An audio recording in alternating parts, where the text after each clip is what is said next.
So everyone on Zoomland can see us, because that's a thing that we're doing. Yes. All right. So let's advance the slide here, and you can see the board members. So actually, no. There we go. We got the board members. I need a monitor right here so I can see what we're yes, we can see what we're doing. Yep. Ah. So I'm Don Bogardus and Jason Porter.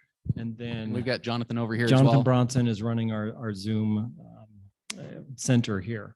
So let's see, let's do the next slide. And let's look for Lucid. Okay, so we've got Lucid is a sponsor that's going to be talking tonight. Let's bring him on. We have James Judd, who's a director at Lucid, who's going to be talking to us. And we're going to ask him a little bit about Lucid's architecture as well, to go with the theme of our night.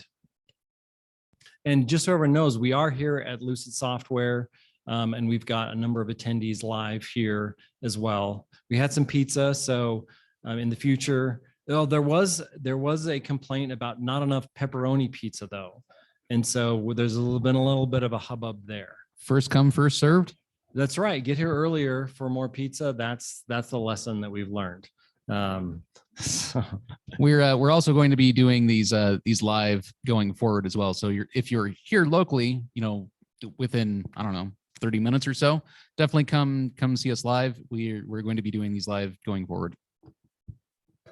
And on Zoom. We're going to keep them on Zoom as well. Yeah, we'll keep Zoom. I don't know. We'll see how long we end up doing Zoom. It would be great to have people here live, but we'll see how it works with Zoom. Yeah, I'm curious to see how many people we get. We attracted some people from outside of Utah during the pandemic, and I want to make sure they have an opportunity to participate. How are we doing with is James on? Okay, James, can you hear us? I can hear you. Can you hear me? I'll take that as a no. Okay, but we can't hear him over the thing. Hello. Okay, I can. Let's see. I've got the Zoom on my phone. Thank you for being. The rain in Spain fell Unmute virtually on the plane. I don't know how that goes actually. Testing. We're figuring this out. Thank you for everyone's patience getting this the Zoom working and having the audio broadcast here in the room as well. It's a fun challenge.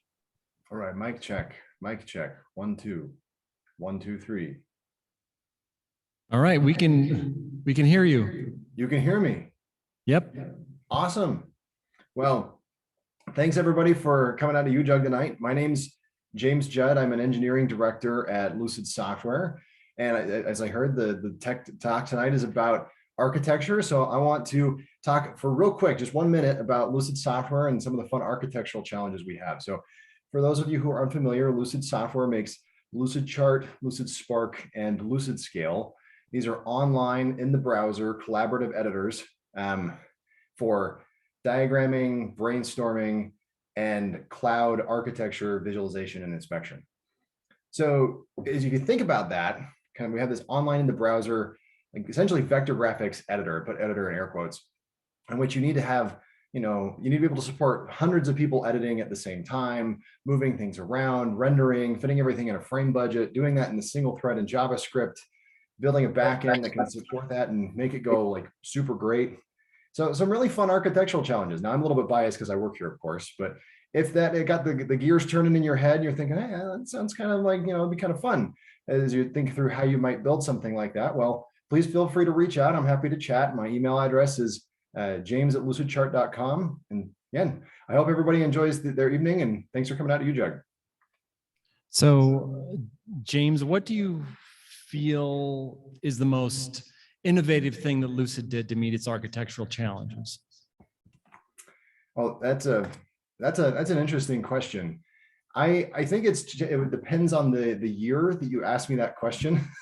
I think going back a few years, one of the more innovative things we did was adopt WebGL when WebGL was pretty new. Like we rewrote our editor and our renderer multiple times over the years, because as you can imagine, we were founded in 2010. People weren't really doing things like Google Docs or Lucid Chart in the browser. They were pretty new.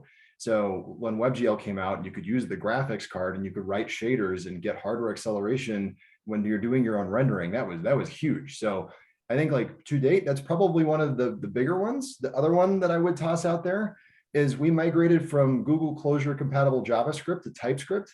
Like the Closure compiler, for anyone who's ever used it, is an all right type system. TypeScript is far, far better. It's deterministic. The compiler for the Closure compiler wasn't. So anyway, I hope that answers your question at least a little bit. Yep. All right. Okay, so let's bring the slides back up, Jonathan, and we'll go through our obligatory announcements before we get started. Thanks everyone for your patience. And just a bit of housekeeping. If you have questions, feel free to use the Ask a Question interface there in Zoom. And then we may ask you to come on to audio to actually interact with the crowd just for the recording.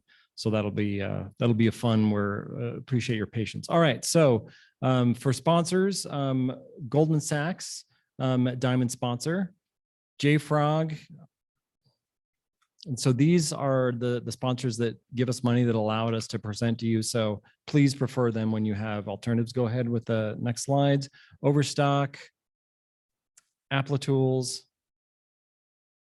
And okay, so upcoming meetings. Next month, we've got another meeting we'll have in person and we'll have a remote presence.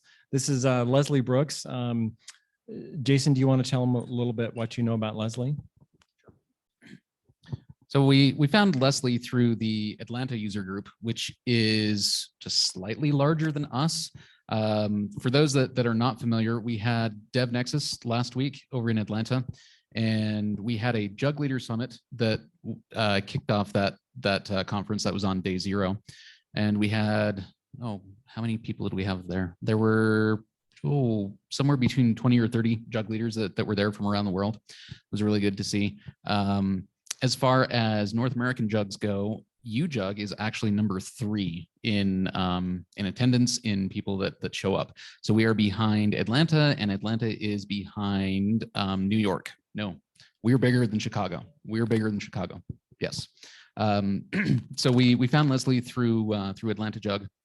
He's talking about, let's see, his talk was about bringing in testing and how that plays into kind of an agile life cycle and where it benefits and whatnot. I know a lot of us already understand that, but it's always good for a reminder to find out where those bottlenecks are. Finding those out sooner rather than later is always helpful.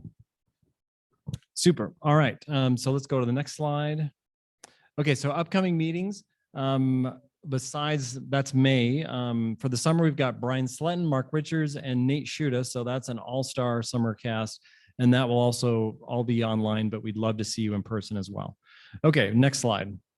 Okay, so for prizes today, for in-person, we have a plethora of prizes.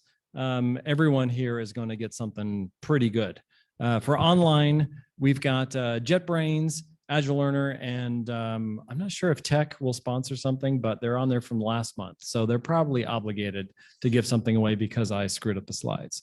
That sounds totally legit. Sounds like they're on the hook. Yep. All right. So next slide. All right. So let's get into it. So let's bring Ian up on the stage here, and hopefully we'll figure out. So you've got batteries over there. Okay. So did you replace batteries in that I one? should. Yep. Sounds like I'm good. All right. So I will hand this mic over to Ian and we'll get going. Thanks, everyone. All right. So let me introduce Ian here. If I can bring back up the, this I was going to read the slide. I like to do the fancy intro, but I had it all I didn't have it memorized. Sorry. Let's see. Okay, here we go. We have the slide back. All right, Ian Robertson, a senior software developer at Amazon, formerly chief architect at Overstock.com. And you co-author of several open source projects, including Hamon, Java templating languages, Podramatic, a library for easily generating equals and hash code implementations, holds a PhD in mathematics from University of Chicago. In your spare time, you enjoy woodworking and rock climbing. So what's the last thing you made with your woodworking skills? That's what everyone actually really wants to know. Right. So lately, what I've mainly been working on woodworking wise is improving my shop. So build a workbench, been building storage for the shop. At some point, I'm actually going to build some furniture. I promise. My wife's in the audience, so I need to make that promise. But what does she want first? bookcase. Do you need to I get her believe. on Yeah. record? Yeah. It's Okay. Bookcase. A bookcase. So, Okay. so that'll be the first big project. But Very good. no, a lot of it has actually been just, like practicing dovetails and kind of getting the mechanics down of the joinery in preparation for the more interesting projects. So like most people, I'm guessing you bought some fun hardware over the break for your woodworking, for your hobbies. What was the most expensive, the fanciest thing you bought? Actually, I think over the pandemic, I don't believe I've bought anything major. Partly because, when I was first setting up the shop, table saw is important, a router, a jointer and a planer. These are all great, but lately I've been getting more and more into using hand tools. And so, gotten a couple nice hand saws, some better That's chisels. So, something. but yeah, it's meditative. Okay. So, all right. So why don't we talk about technology a little bit? What do you think? sure. Okay. That So seems- let's start off with the big question, which is, of course, what is architecture? When we talk about software architecture, what do we actually mean? Right. So I think the important thing to understand when you talk about architecture is that whatever you mean, the other person means something different. Okay. I mean, there are so many definitions and uses of it that I've seen. I mean, you'll see qualifiers like there's software architecture or application architecture, solutions architecture, enterprise architecture. Some of them have like almost nothing to do with what I think of when I think of architecture. More generally, I find that often architecture means, if it's the person who calls themselves an architect, they mean whatever I like doing is architecture. Okay. And if it's someone who's not the architect, it's whatever I want you to be doing. If you're the architect I'm talking to, that's what I'm going to call architecture. So, but that said, what I think of is one of the definitions that I've heard that I think is the best is it's the stuff that's hard to change.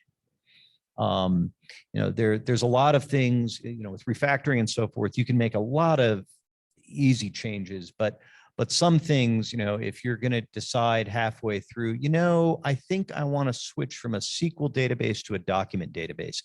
That's hard to change. If you decide I want to move from on-prem to the cloud, depending on what you're doing, that can be really hard to change.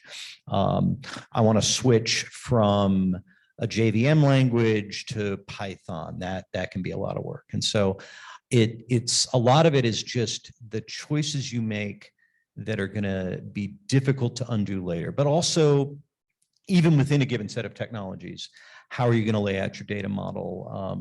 What are your access patterns going to be? All sorts of things that are getting them wrong is expensive.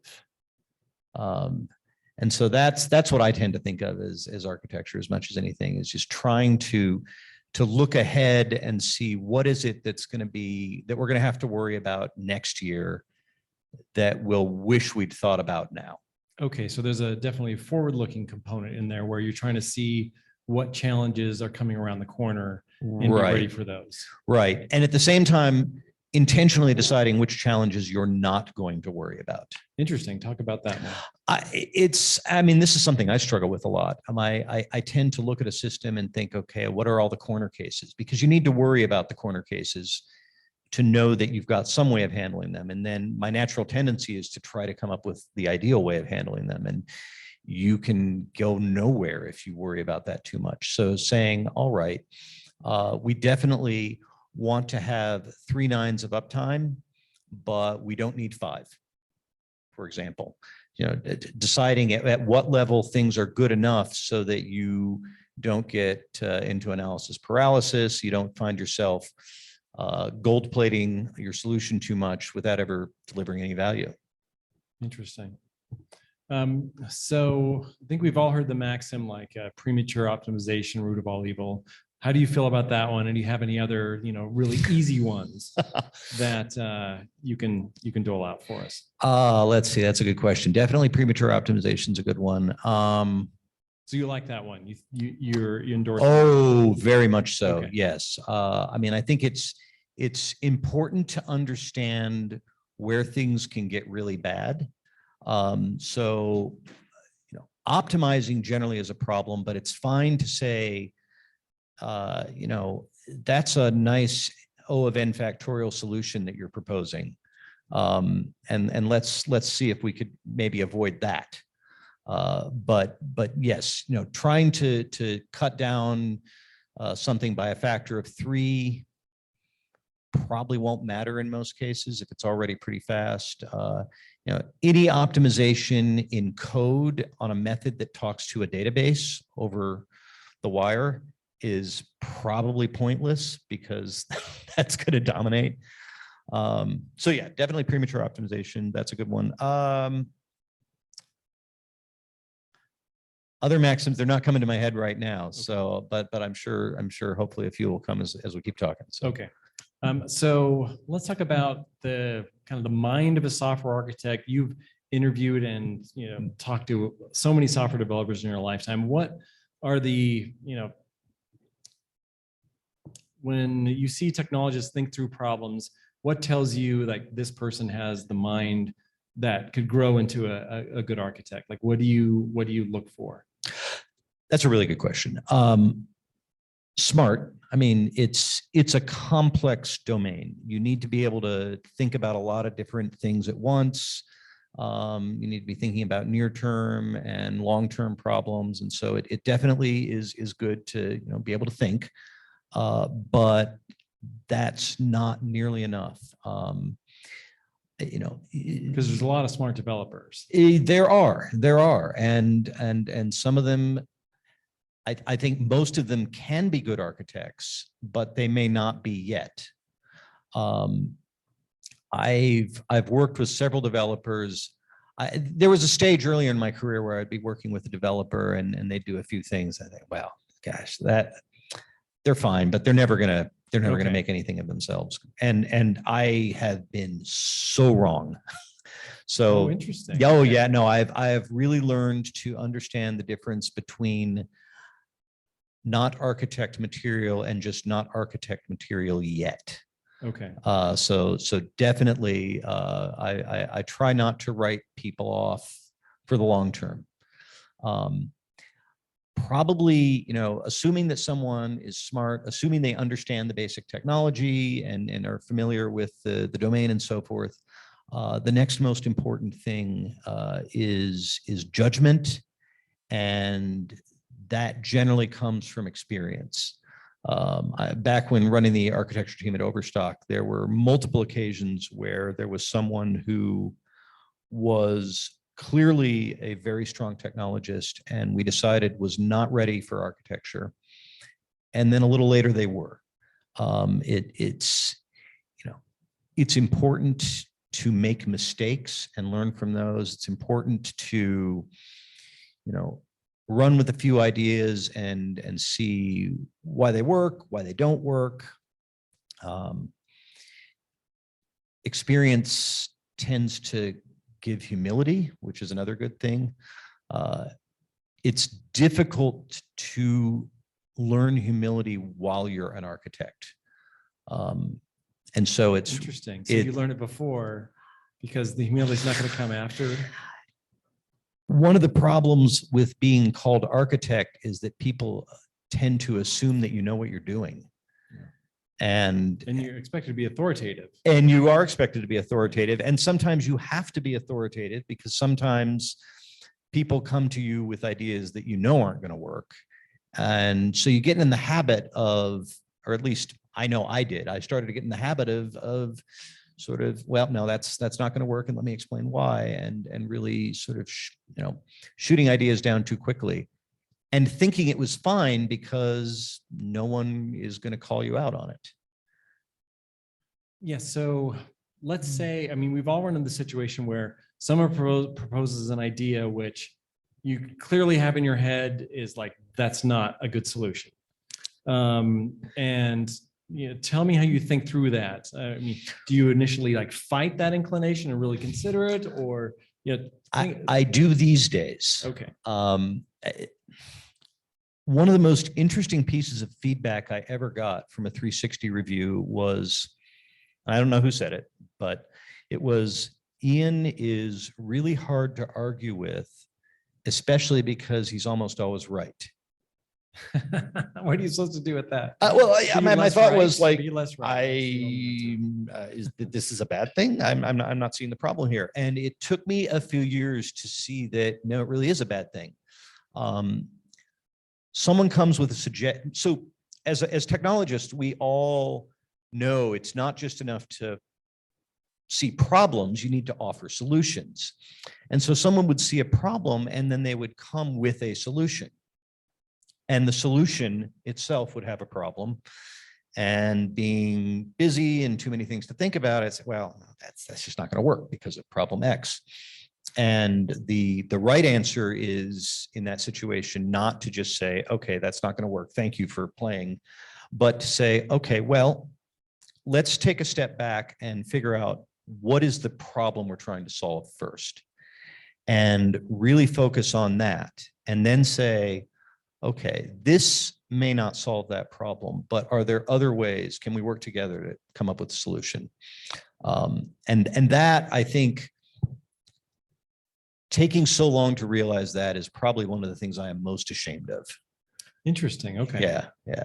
So you step back, analyze the challenges, and then work up from there to a solution and see what their thinking is.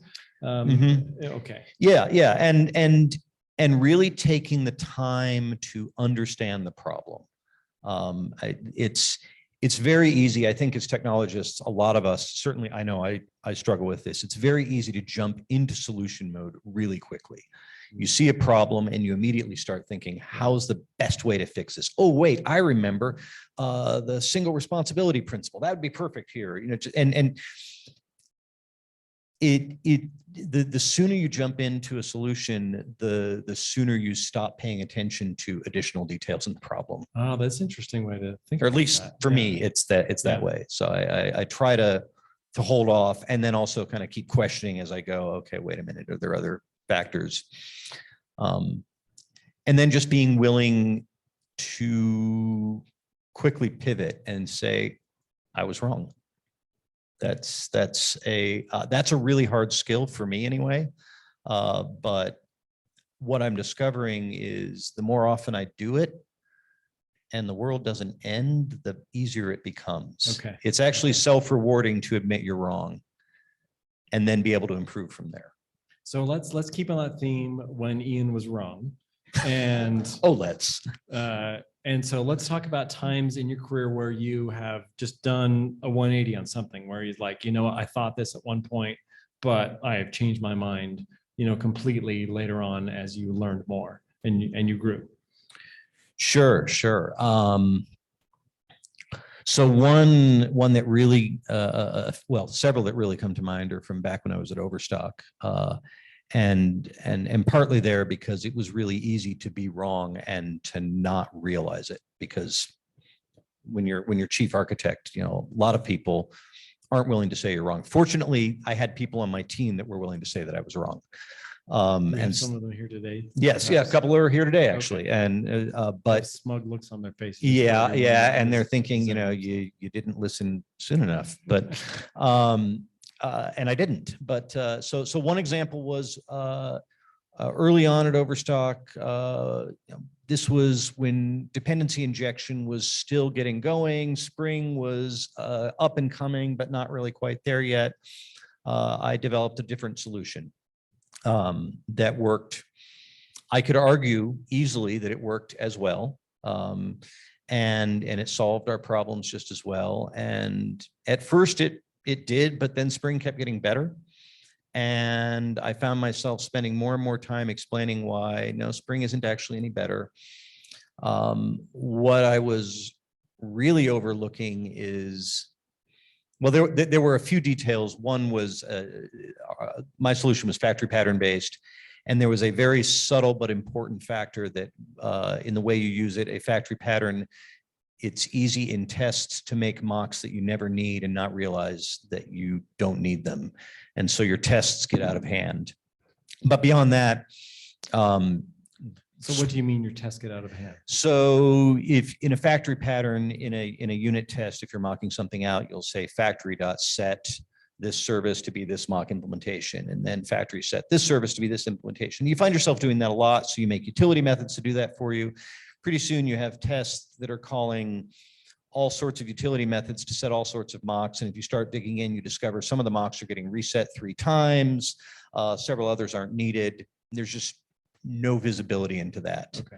Okay. But the other problem is that at some point you're dealing with a situation where the industry has a solution that's well supported, well understood, well documented, and it's better to go with something that is good enough that reduces friction for new developers, and existing developers can Google things. It just gets harder and harder to compete with a really good solution.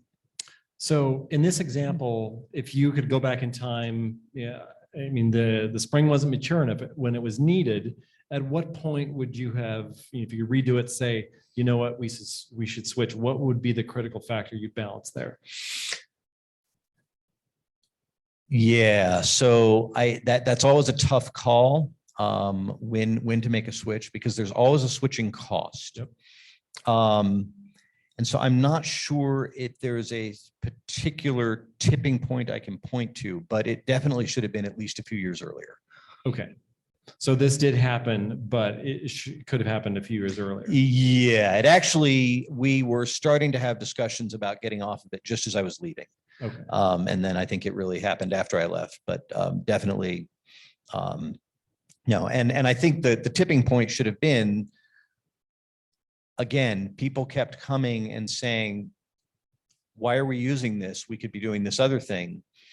And instead of focusing on proving that I was right, that it was not a problem, I should have been spending more time listening and realizing there's a reason this keeps coming up. Gotcha. And so along those lines, as an architecture team or as a chief architect, how do you kind of get the most out of your technologists without being too prescriptive? You hire smart people, you want to unleash them on your business challenges, but at the same time, you have efficiencies that you want to maintain across the organization. Tell me how your mind works there. so, sorry, just collecting my thoughts on this one. So there's several factors. On the one hand, definitely freeing people up to do what they think is the right thing is great.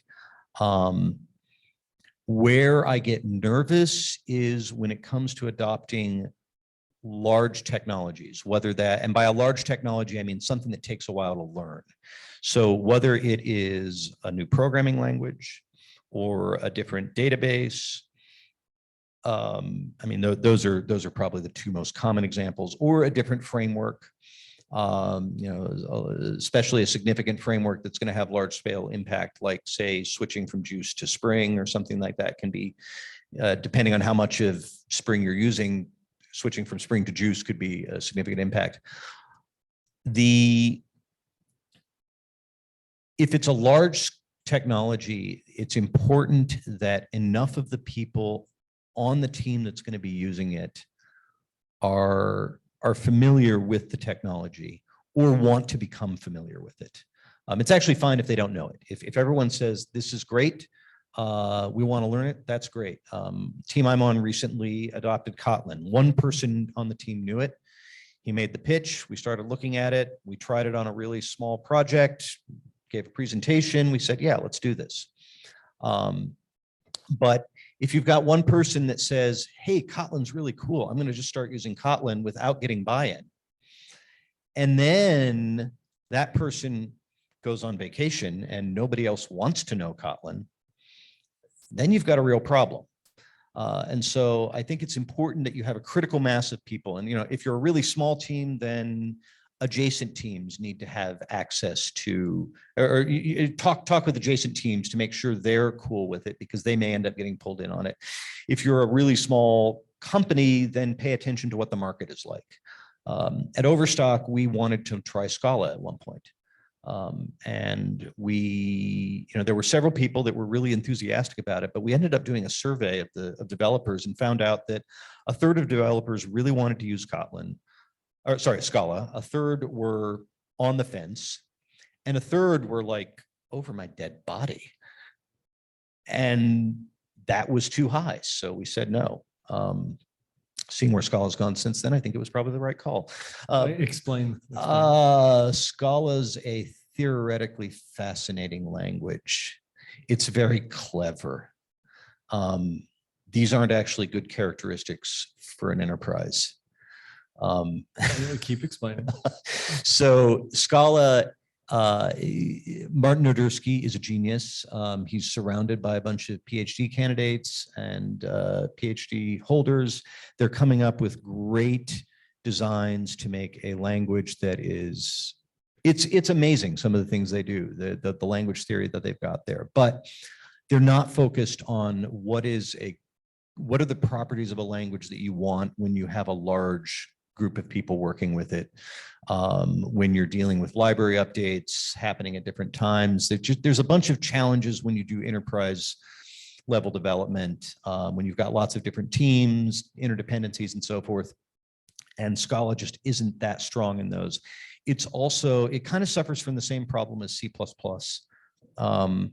in that there's just so much you have to know to, I mean, you can be a Scala, just like C++. Strustrup said, the inventor of C++, he said, like, there's a level of C++ you need to be able to know to program it, and there's another level you need to be able to know to actually like do architecture with it. And Scala is very much the same way. And the problem is that if you don't know that second level, and there isn't someone who's giving really clear guardrails about what you should and shouldn't do, you can really easily shoot yourself in the foot. So if there's a small dedicated team and you trust that the team isn't going to leave, yeah, that's likely these days. Then it could be good. In contrast, Kotlin I love, because they aimed not on completely changing the paradigm of programming, but just on smoothing out the rough edges of Java. And it's mostly syntactic, but syntactic changes that really expose additional levels of functionality that make functional programming easier, but without turning everything upside down. So how long have you been using Kotlin now? Oh, probably about a year now. Okay.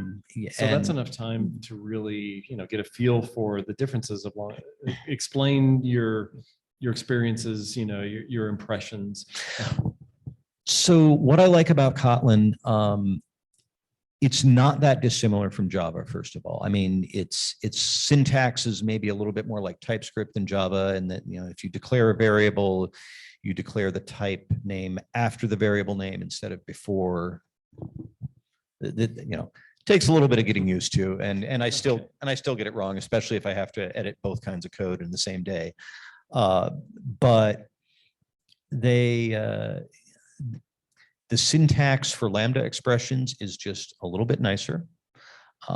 They've added a few extra methods to the sort of standard library, and they have a method of a way of sort of adding methods to any class. And so there's certain methods that you can invoke on any method, like let and apply and so forth, that just make the syntax a little bit easier. You can create an object and in an apply block, initialize the object. You don't have to assign it to a temporary variable.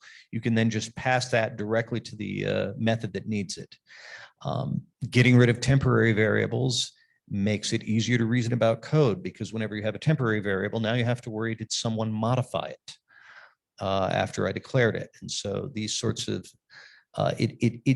it provides just the right tools necessary to solve some common pain points, but it doesn't go way overboard and cause a bunch of other problems. The other great thing that Kotlin does is that their type system has extended beyond Java's ever so slightly, in that for any given type, there's the nullable and non-nullable version of the type. And what that means is that instead of using optional, like we get to use in Java 8 and beyond, you can use string or int or whatever, or list or whatever class you wanted.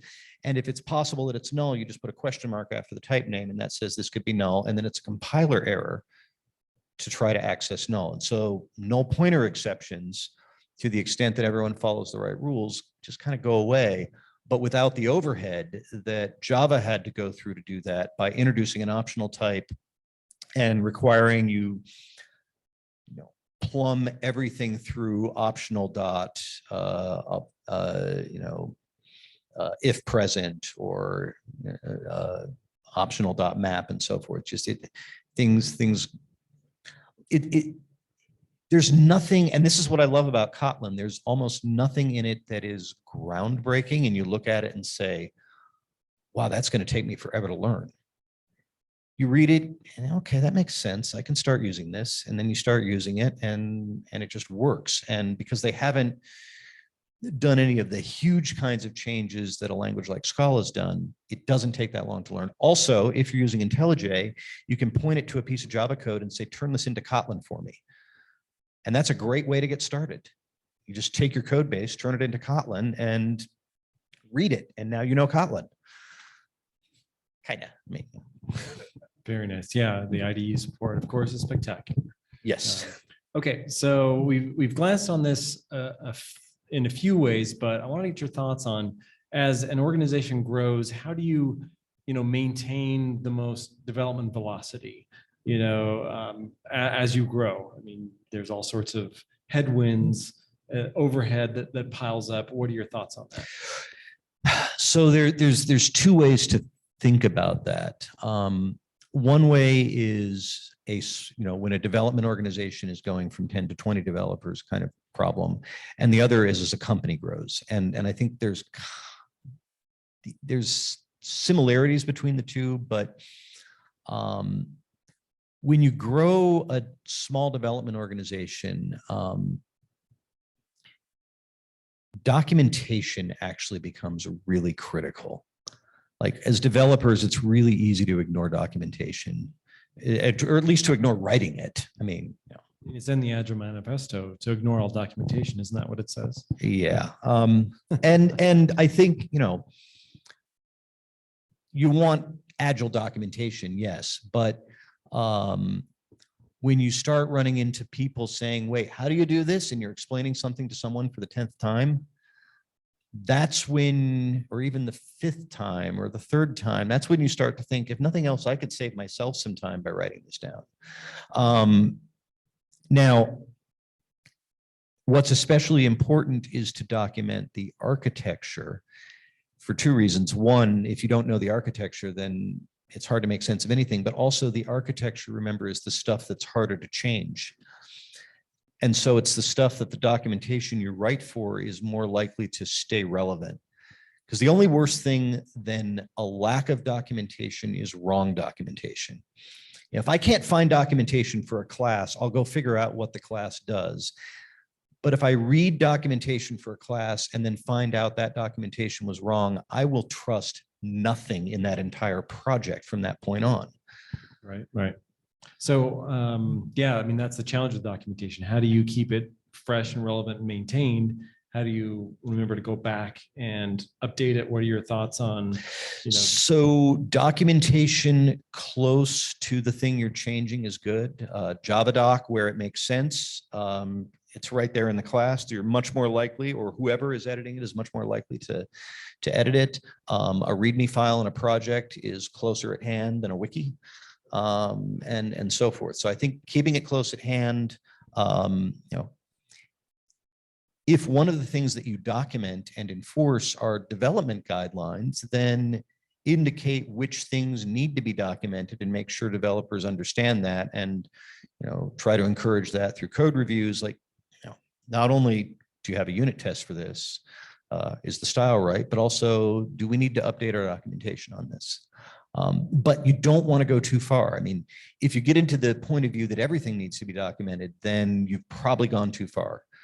Just like 100% unit test coverage is probably too much.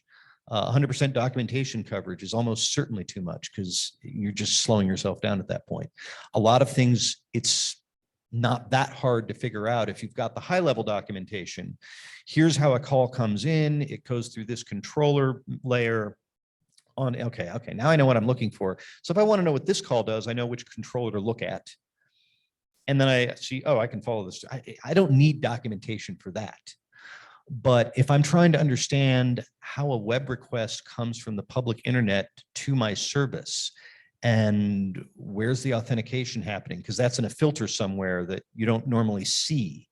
Those are the things that are harder to find out, but worth documenting, and they're also not as likely to change.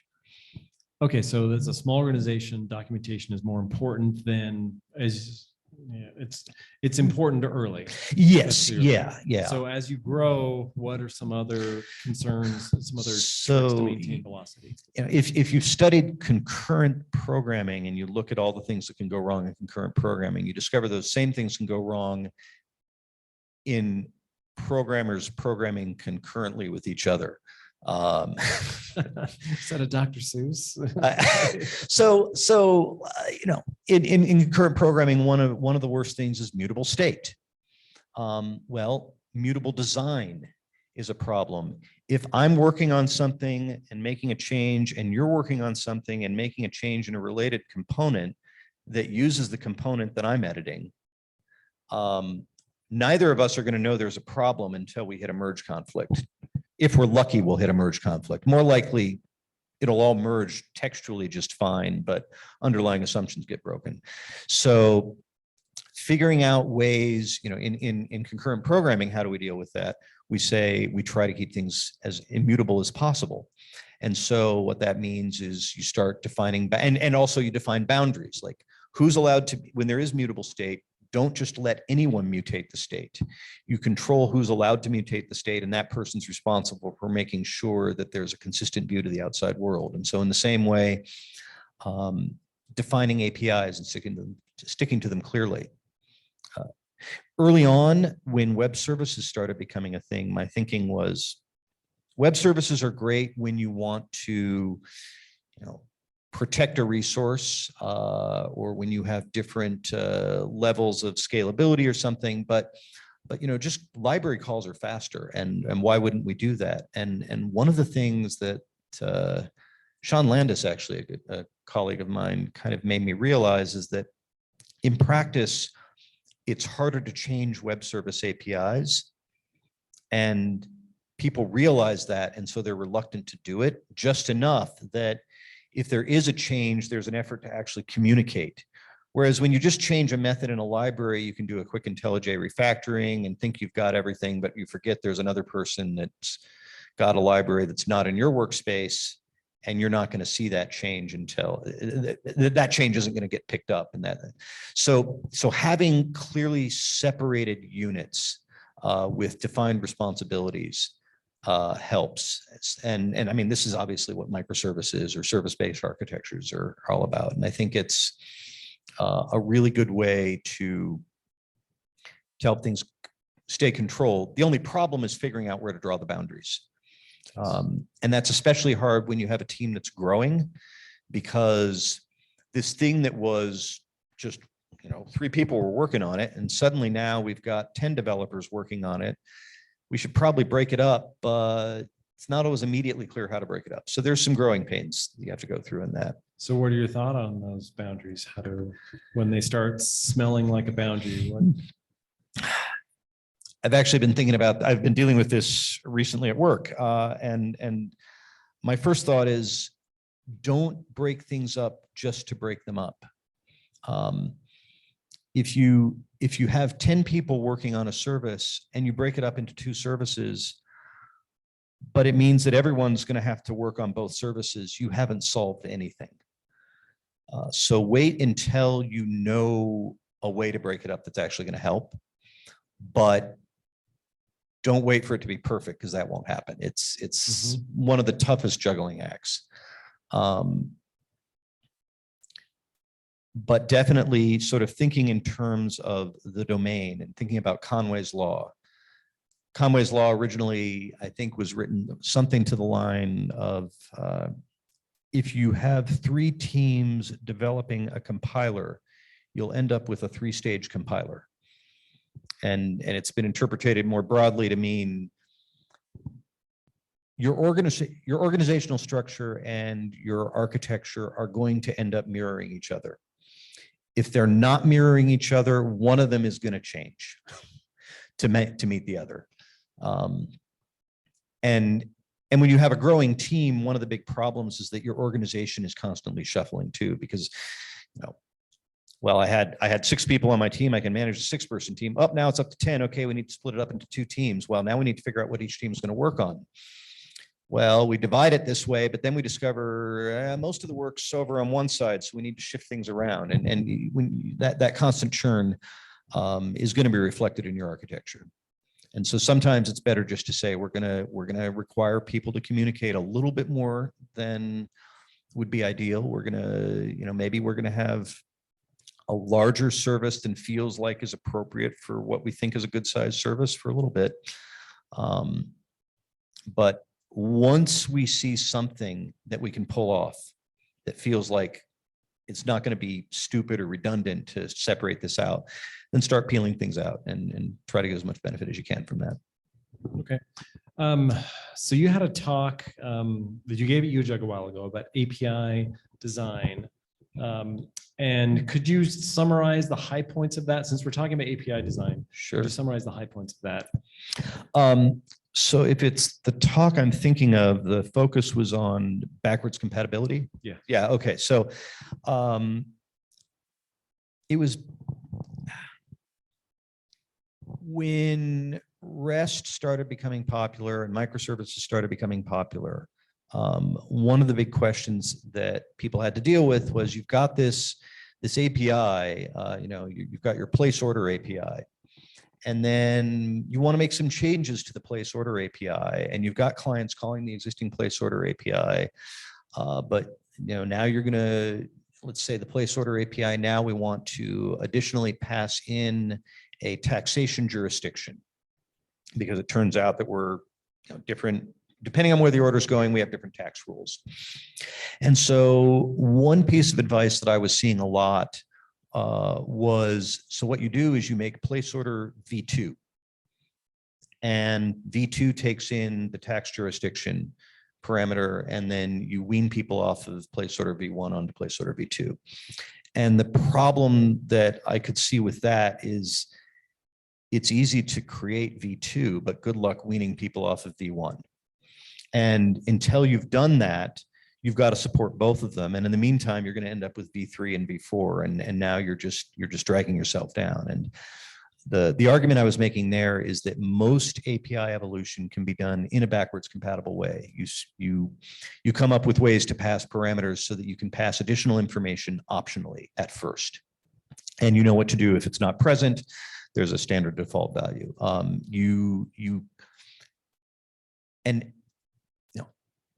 Obviously, you can construct examples where you can't do that. But in my experience, you almost never see that in the real world. There's almost always a way to do that, with one exception with REST. And that is, if you have an API that returns a bunch of information, and you've decided some of that information you no longer want to return. When I was at Myriad, we had an API that was returning a customer, not a customer, excuse me, an employee for certain internal applications, and it included their name. But the name was stored in a separate data system, and we didn't want to have to reference that data system with this call every time. Let's just get rid of the name, except who knows if that's being used? I mean, this is being called by various applications. Some of them are written in JavaScript, which means that you've got to look through JavaScript to figure out if the name field is being referenced. Good luck Googling or grepping for name. That's going to show up a lot. And so, for a while, the best advice I had was like, in the first place, don't return any more from your API than you absolutely need to. Don't throw in things because people might want it, because then you're stuck supporting it.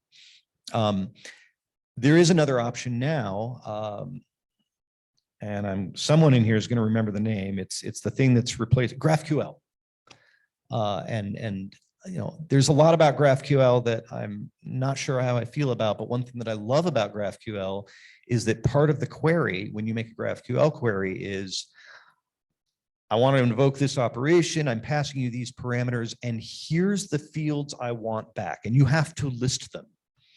And so now it becomes really easy to see who's using name, or at least who thinks they might be using name, because you can look at your logs and say, well, what is anyone asking for name? If not, we can get rid of it. If so, then we know who's, if you have decent metrics and if people are passing client IDs with their requests and so forth, you can figure out who's making the call. You can go talk to them. You know what to do.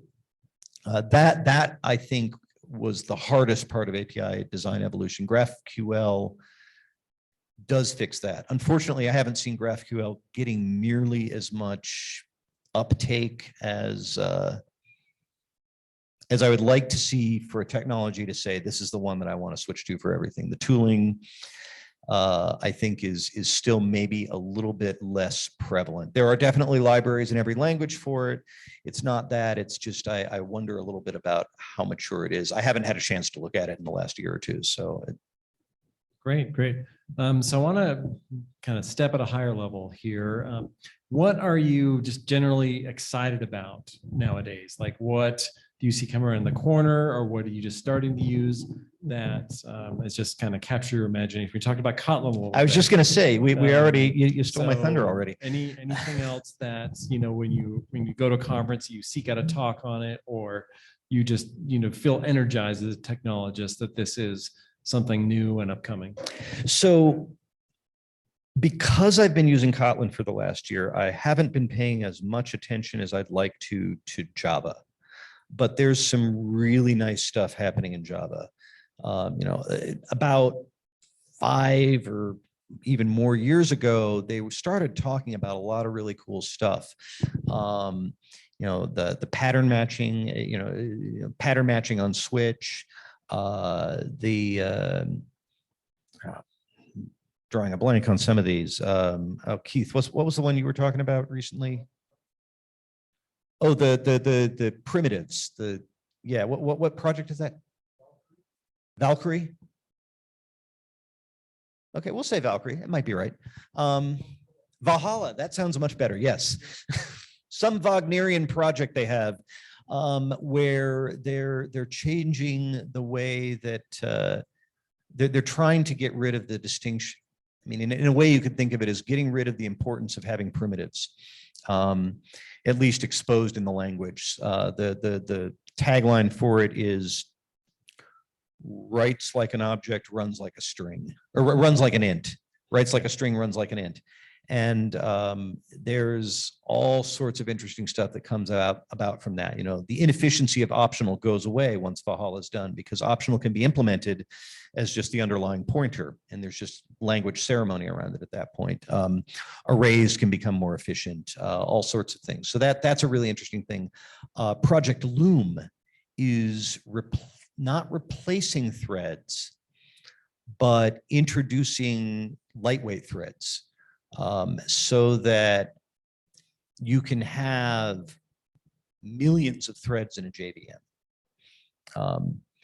When people talk about the style of programming that I hate getting old because names get really hard to remember, but the continuation-based programming, and somebody help me out here, where you don't actually have a thread per process, but instead you do callbacks all over the place. And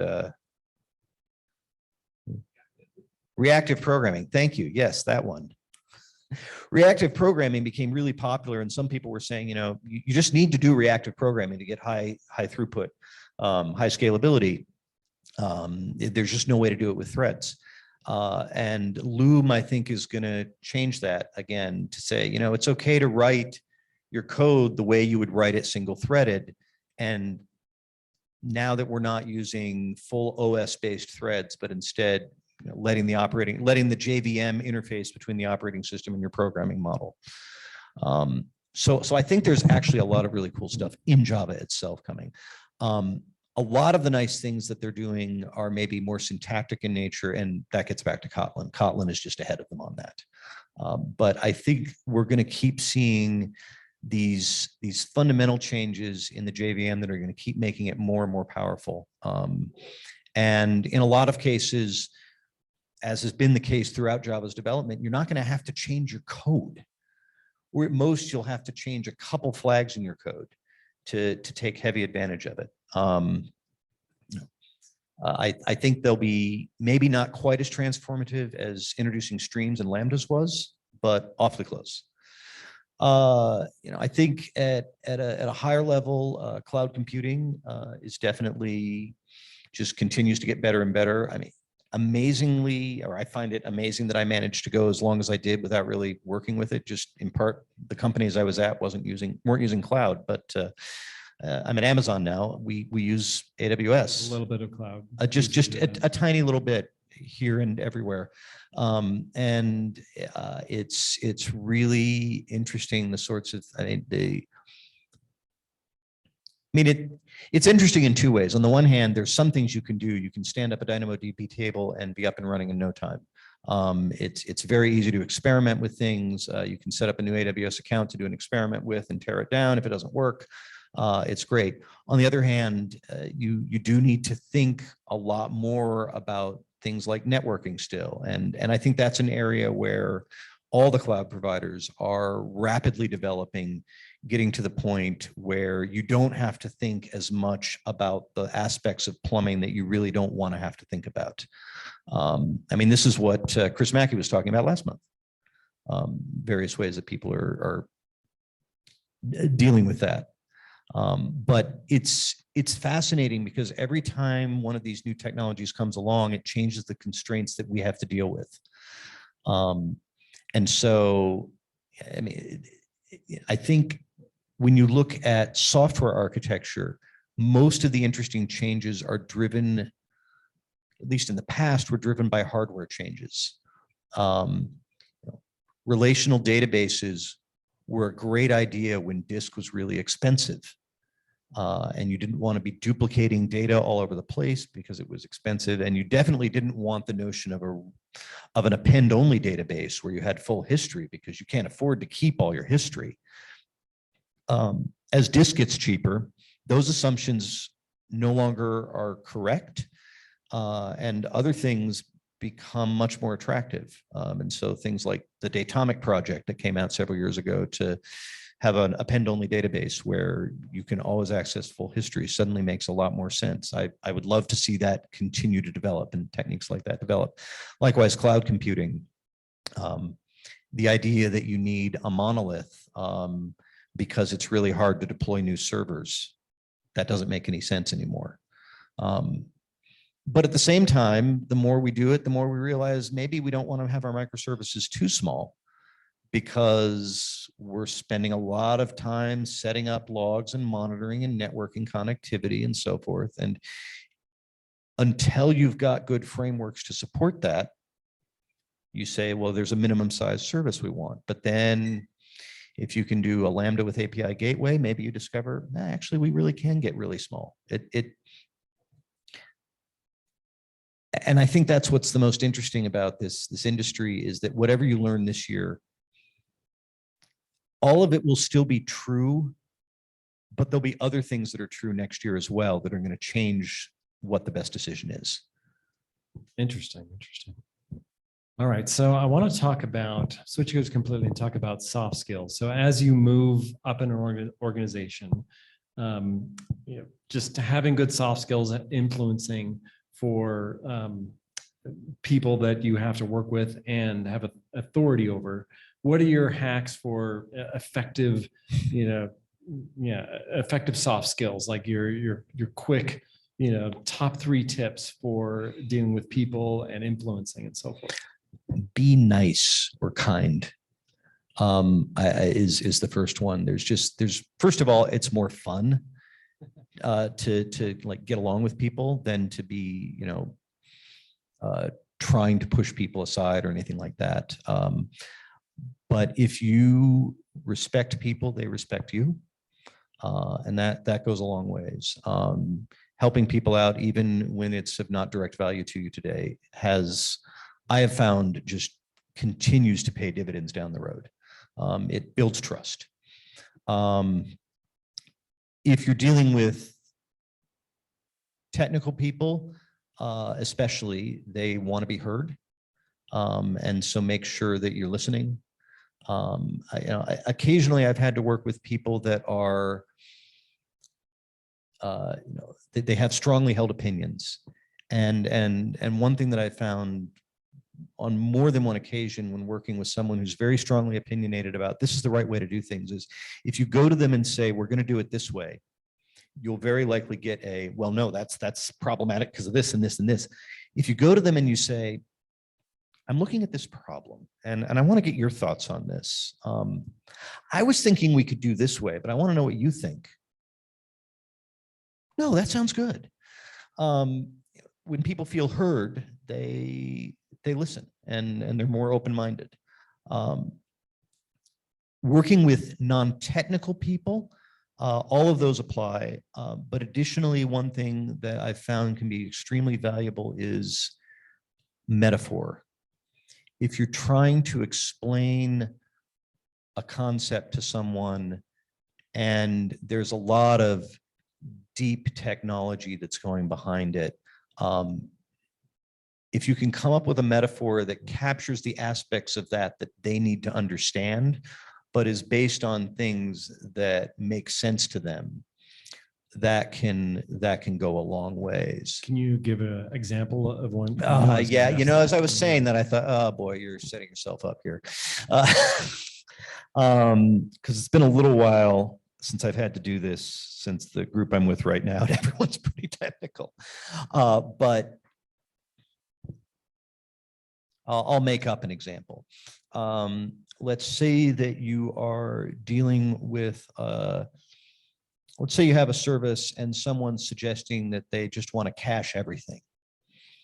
And you say, well, okay, cache is good, but it's like you're on a boat and you want to take everything with you on the boat because you never know what you're going to need. But at some point, your boat's going to have a hard time floating.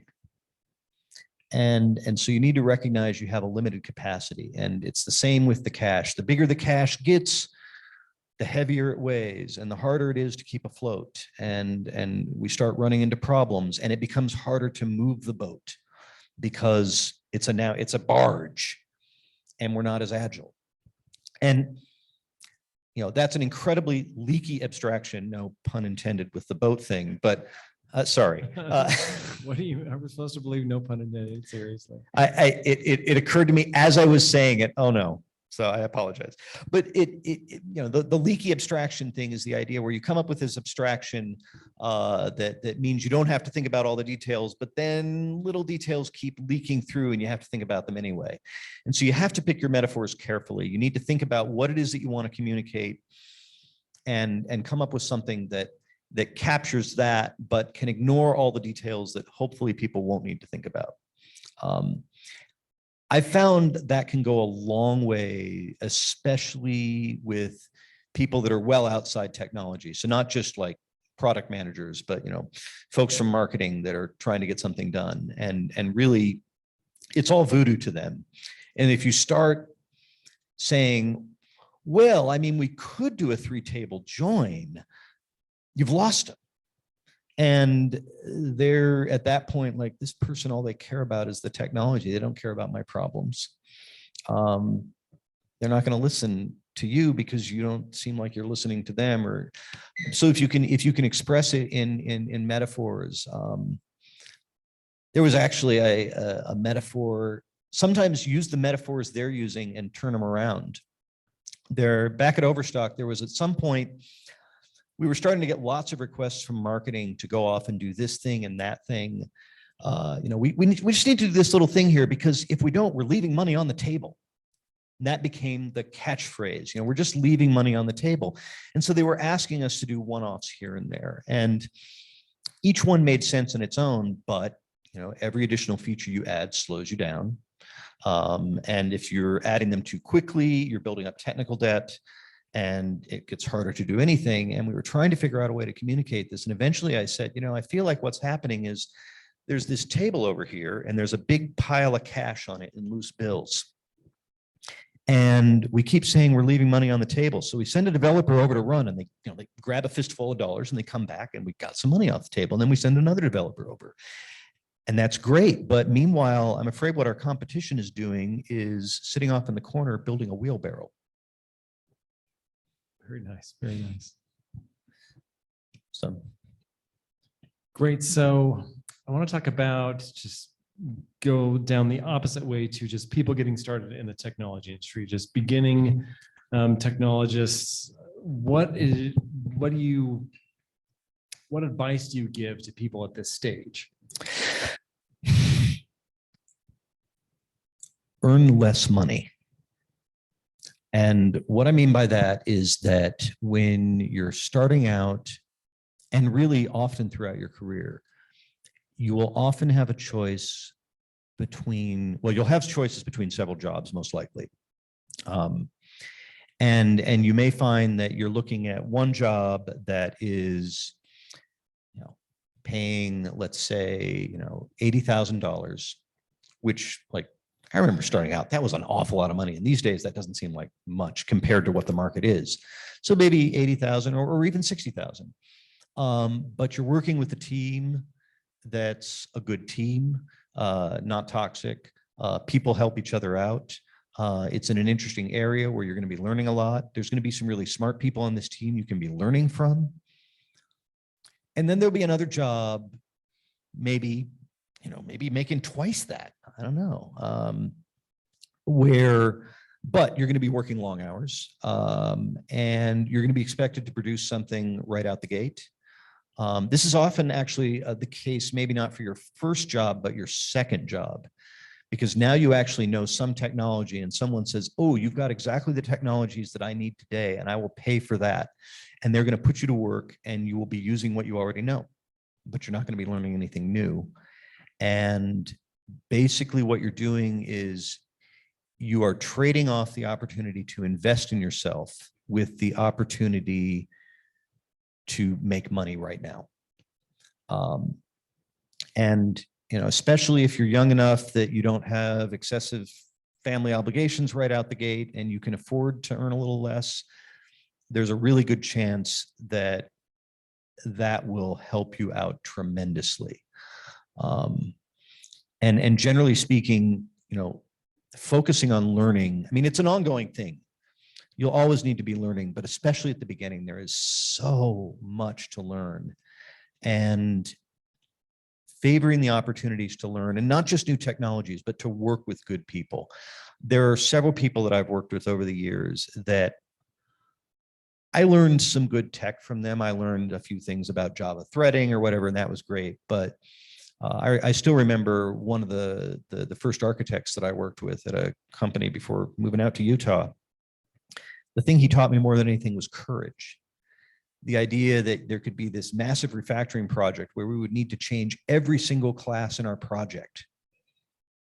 And I'd look at that and say, oh, that's too big. We need to come up with another way. No, we can do it. We'd sit down and we'd be done at the end of the day. And you do that a few times and you realize that you can do a lot more than you thought you could. That kind of learning is so valuable and makes you so much better of an engineer going forward. Not saying that you shouldn't negotiate for a better salary. Obviously, you should do that and you should be treated well and so forth. And also definitely don't work in a toxic environment. There's almost no reason to do that in the current market. And it'll burn you out.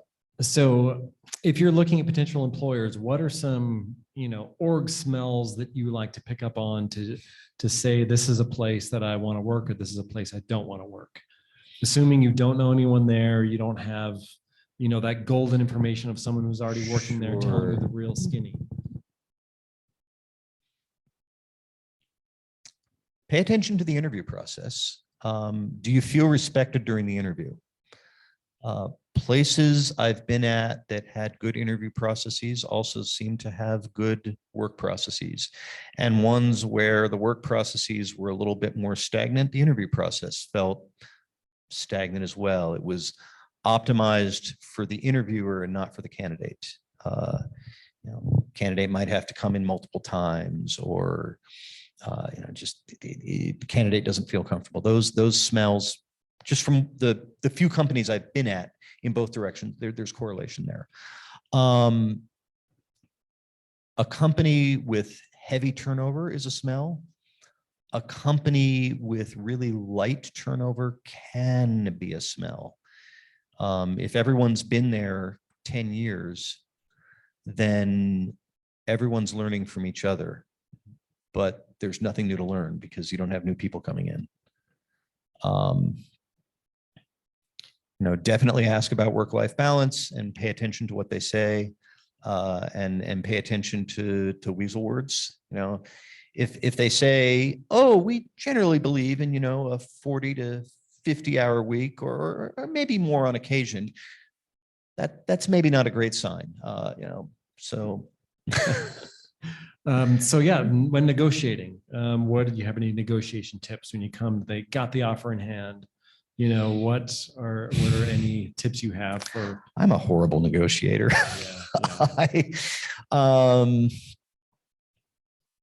To be honest, I haven't done that much negotiation in the past.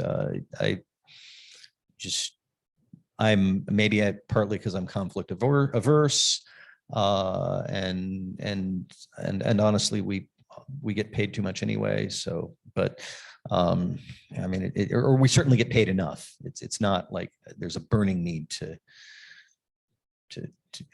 have even more stuff. But yeah, it seems like work-life balance is becoming more. Yeah, the area that I've tried to negotiate the most on has been PTO, but it turns out that's the hardest thing to negotiate on, because that usually is like a firm rule from HR that can't be modified without an act of God. So interesting. I think at smaller companies that's not as true. The last few companies I've been at have been on the larger side, and that's just, you get what you get. So often. I would say one negotiation thing that can make a difference is being willing to leave a job before you really feel you need to leave it, so that you've got time to look for the right opportunity. Because I think the real benefit comes not from squeezing out an extra 5%, but from being able to look around until you find that one job that's like, ooh, I want that. I mean, not only is that paying what I like, it's also paying my soul. This is just going to be fun. Paying my soul. I like that one. I like that one. All right. So let's do some questions. So audience, raise your hand if you got a question. I'll walk over the mic. I need at least one question. Actually, I can reward with swag. First person to ask a question gets one of those speakers. That's the best thing we've got tonight. All right. Now we got a question. Bribes work. Steve, let me bring the mic over to here. Thanks. So talking about the role of an architect, you mentioned, some people look at it as, for the really complex problems that it's going to be really difficult to switch out this technology or a solution. What about when you have, say, 10 or 15 teams that are working, application teams that are all working on different aspects of the same product? I think of the architect as being really critical for helping the 10 or 15 teams collaborate on how they are going to achieve things. So how are we going to communicate between our products or between our modules? Are we going to do libraries? Are we going to do services? And I feel like that coordination amongst those teams is a really core need from that architect. Yes, definitely. Well, and there's actually two aspects. One of it is the technical aspect of how How are we going to communicate? How is data going to pass back and forth? Who's responsible for what? And then a second aspect is more domain specific. Which team is actually responsible for which parts of the product, and how do we make sure that this team over here knows what this team is doing if it's going to impact each other?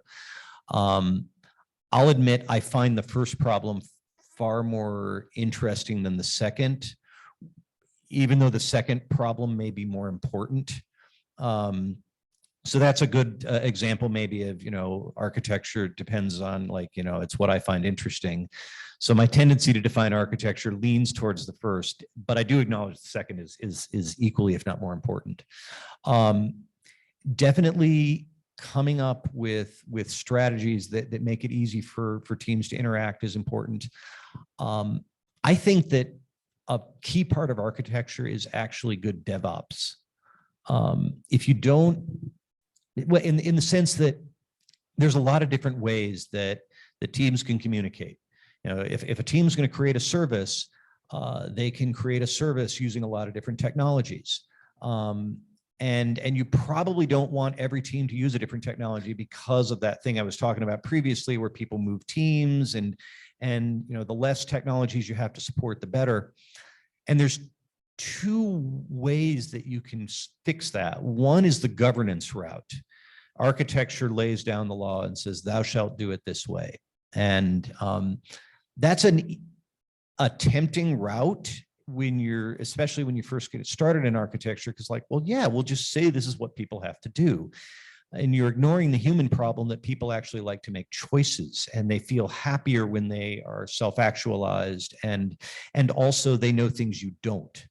But there's a second approach, which is, first of all, you can just say, it's not that you have to do this, but these are the things that we require. We require that when you are making calls, you're passing a correlation ID so that we can, link our logging together. We require that you are going to put all your logs in a common log repository so it's easy to search. We require that you have certain security handled, and that we are all using the same security system so we don't have to. That's what we require. You're welcome to do this however you want. But secondly, here is one or two solutions that we're working really hard to make it as easy as possible to use. That way, you're not telling people what they have to use, but you're saying, you can go through this cornfield any old way you want. You have to get to there at the end.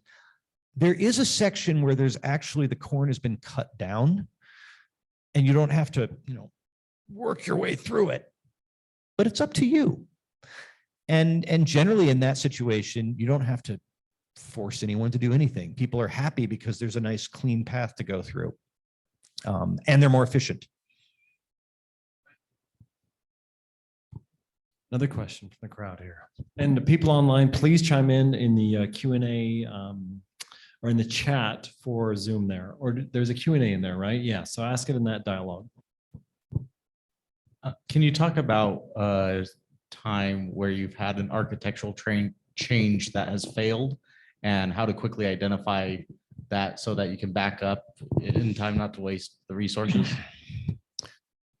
Sure. So the first example that came to mind, this goes back a long ways. When I was at Overstock, we were trying to revamp our checkout process, and we wanted a much more interactive, fluid checkout process. And what was the state of the art for really fancy web UI back then? Flash. And so we started using Flash, and then Steve Jobs decided that Flash was really killing performance on MacBooks, and people were blaming Macs for it. And so he took Flash off of Mac, and suddenly we really needed to pivot. I think we then tried one or two other options as well. UI frameworks, actually, like probably 90% of the examples I can come up with would be UI frameworks, because they're always changing and they're always getting better. It's listening to the people that are doing the work is key for detecting that. I think other examples are, coming up with a design that meets all the needs you've got. It's a great design, but it's going to take too long. And realizing, we can get 90% of the benefit by solving, or 80% of the benefit by solving 20% of the problems. And so let's focus on that. And so sometimes that's maybe not, hopefully you discover this before you've built it, but being able to recognize in a design review when someone says, do we really need this? And the first instinct is, well, yes, because there's this use case we have to worry about. But could we handle that use case differently? What if a customer purchases this product and it turns out that it didn't meet the specifications because of this corner case and these issues? And well, could we refund them? We just give them a refund because it's going to happen very, very rarely. And that just saved us 6 weeks or 6 months of work. Sometimes that's so, but no, those will be kind of a couple different examples that come to mind immediately anyway. So. Great. All right. So I want to end with a couple other questions. First, tell us what your advice is for kind of keeping up with technology, kind of like your personal learning process, what resources you like to stay up to date on things. Yeah, it's changed over the years. When I was first getting started, I loved to go into Barnes and Nobles and just browse the tech section and just say, what's the best book I can buy right now? I'm going to buy a book. And then take it home and read it. Now that's my learning style. I actually really can enjoy just reading a book from cover or a tech book from cover to cover and then kind of get a sense of it and then actually sit down and try to use it, maybe do a little bit of programming along the way or something. So there was definitely a lot of that early on. As I've learned more, I've found that that's less effective because most tech books spend a fair amount of time at the beginning explaining why you want to know about this, explaining why this is important and so forth. And so you start to discover, like, I'm reading what I already know. And then, in the second half of the book, maybe there's something useful, but that combined with, there's really good blogs and tech sites and so forth. Like with Kotlin, I never bought a book. I just went through their online website. And kind of read through most of that. I think I still need to finish, but hopefully I haven't missed anything too important. Social media is a great way to keep track. There's several people I follow on Twitter. It kind of varies from time to time, but what are some accounts that you the most important thing is to start with a few and then pay attention to who they retweet. So a few that come to mind, Lucas Elder, he does Juke. Follow him because he's got a lot of interesting things to say. A lot of it's about his specific product, which I don't actually use, but he has a lot of interesting ideas. Brian Getz has some great insights. I'm trying to remember there's a few other Java people that are good. I can't remember offhand. And some of the people, like I can see their names, but I can't actually remember how to pronounce their last name. And so I don't want to butcher them. But follow a few tech people and then just kind of follow the bouncing ball, and it's not hard to quickly get a good list of people. Josh Block's another one. But being willing to click through to the links is key. And, occasionally like, oh, wow, this is actually going to take me a half an hour to read. Okay, let's take that half hour and really see what this person's saying. I used to really be into conferences until about 2 years ago. They really fell off. I don't know what happened. But going to conferences and it's always interesting. One of the most challenging aspects of going to a conference is picking the right talks, because like there's the technologies that you feel like, wow, I could use that today. I should really go to this talk. And then there's like wow, I don't think I'm going to use that in the next 10 years. I should really go to that talk, because that's where I think things may be heading 10 years from now. For the latter kind of talk, Strange Loop is a great conference. They're always looking way down the road at the obscure stuff, really interesting stuff. I'd like to get back to Java 1 or Code 1 or whatever it's called today. I've lost track. Is it Java 1 again? Java 1 in Vegas. All right. Does that mean that whatever happens there, you don't get to take home with you because it stays there? Okay, I don't know. So yeah, conferences can be really good. And No Fluff Just Stuff is a great one because it's local and cheap, and they actually have a lot of good stuff. That's good for learning about technology you can use today. And occasionally they have a little bit more forward-looking stuff. So the different kind of conferences have different focuses. And then also, the more you go to conferences over time, there's certain people you keep running into that you learn are really good people to talk with, and just go out and have a beer or a coffee or a tea or whatever you want to have. Ice cream. I really like having ice cream at conferences. So and learn what they're doing, and I think a lot of the technical decisions that I've made over the years have been not because I've researched something thoroughly, but because someone that I trust, that I know has a really good track record of making decisions, has researched it and has said, this is really good for this. And like, okay, I'm going to pay attention to that. And I haven't heard anyone talk about some of the other options. So I'm going to focus on this and see if this can work. Because there's so much hype out there, but people with good judgment are hard to come by. So if you know them, like, pay attention to them, buy them drinks. So what is your handle on Twitter so people can see who you follow? My handle is Nynostrabor, which doesn't make any sense unless you spell my first name backwards. So N-A-I, and then you spell Robertson backwards. Okay. That was the best I could do. Let's post that in the Zoom chat. There we go. That's all right.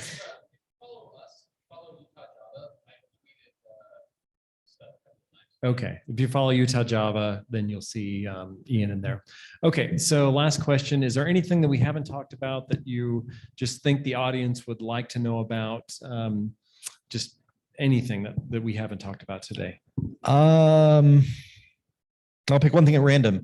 So you asked about growing teams, and I talked about, there's team growing and there's organizational growing. And one of the things that I've seen from both sides over the last few years that has really struck me, that a lot of organizations get wrong as they grow, they have battle scars and they learn where the risks are, and they start to really pay attention to the cost of risk. But in particular, what they're looking at is the risk of change. Well, whenever you change this over here, bad things can happen. Oh, if you're going to modify this, you've got to worry about what can happen, and that's a legitimate concern. But what they're not paying attention to is what happens if you don't change. And so the risk of change gets highly elevated in consideration, and the risk of stasis is ignored. And you can tell this happens when it's really hard to make a deploy, because QA has to manually review it carefully, and you've got to have 5 people sign off. And these were all decisions that were made for good reasons, because something terrible happened. Well, how could we prevent that in the future from happening? I know we'll have an additional guardrail. And then suddenly you get to the point where you can't actually do anything good. And I've seen organizations where it got to the point that, like, well, yeah, we know we have a bug. Well, why don't you fix it? Well, we could fix it easily, but it takes so much work to do a deploy that we're going to wait a few weeks and bunch it in with a few other things. And so recognizing that you're going to fail regardless on occasion, and making it cheap to fail so that the risk of change is lower and you don't have as much risk of stasis, I think is probably something that individual developers are pretty good with, because we all want to change things. That's why we got into this. But convincing your upper management of that same fact can be really helpful, helping them see that. Wonderful. That's a great way to end. All right.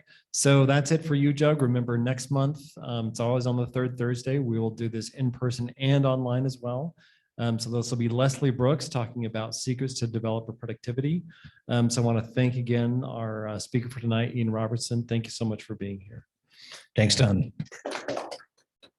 All right, so for people online, we've got, we're going to give away one IntelliJ license to the people online. So if you want this license, the first one to comment on the meetup event. So go to the meetup event, put a comment and say, I want the JetBrains, and we'll message you with it. If you're the second one, you will get nothing at all.